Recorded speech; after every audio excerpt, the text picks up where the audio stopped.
Hello guys, this is Wallas, Poland's main toy dude. In today's video review we are going to take a look at Bionicle Tahu, the Tower of Flames.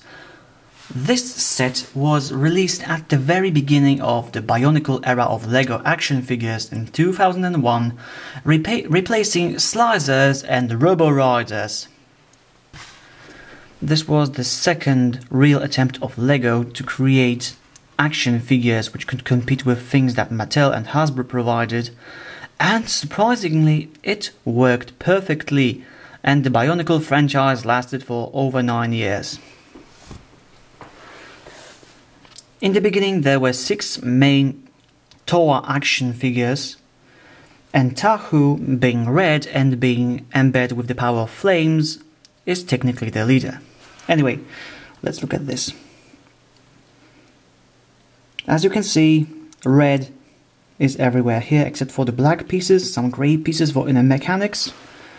Then we have this nice burning orange and this nice vibrant red. And of course, being a LEGO toy, this comes in pieces when you take it out of the box, or a tube, should I say. But admittedly, this is a very simplistic, very functional build, and if you are a first timer in LEGOs, you will build it in under 5 minutes, with most time taken at looking at the instruction pages. When I reassembled this set after some 5 years of keeping it in pieces in my LEGO box, it took me about 2 minutes after I finished part selection.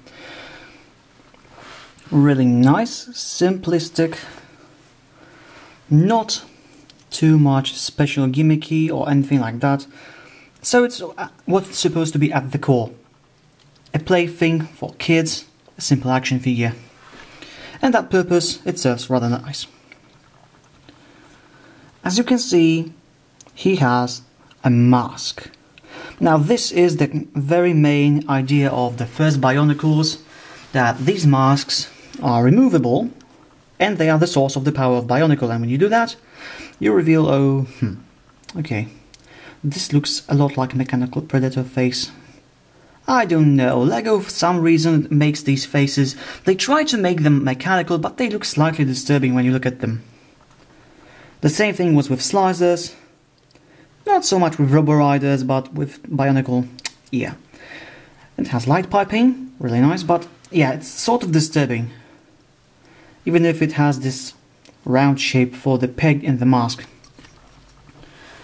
Now the thing with the masks was that they were the power source of the Bionicles, and together with other Bionicles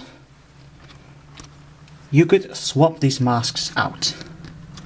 So you could attach one Toa's mask to another. This looks quite nice.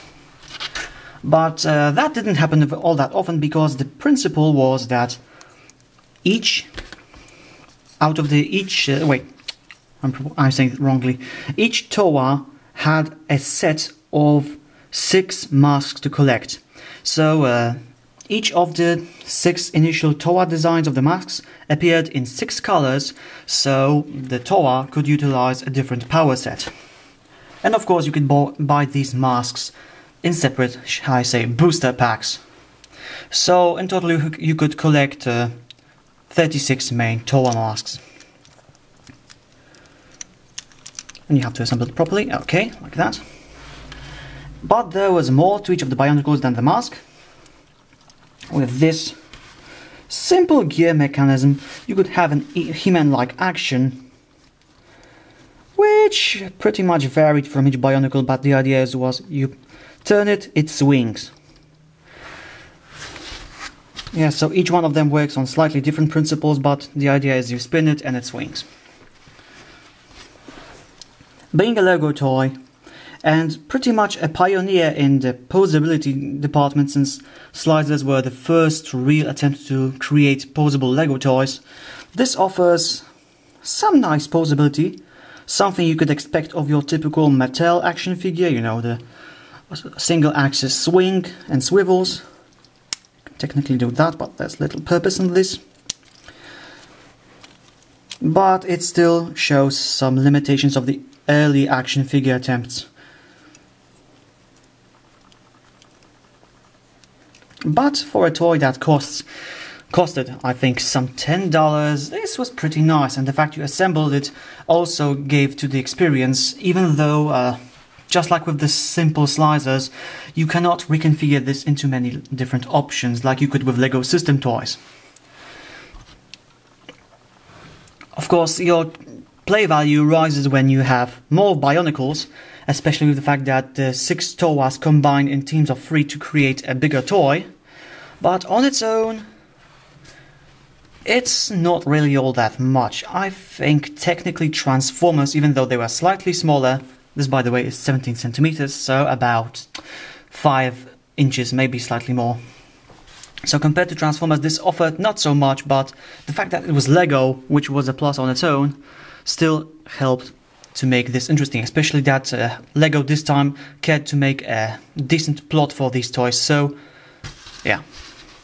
The funny thing about these things is that they come with a box, or rather a tube, a plastic tube, like this one, so you can put them in storage. I don't know why would you put your assembled toy in storage, but they give you this option.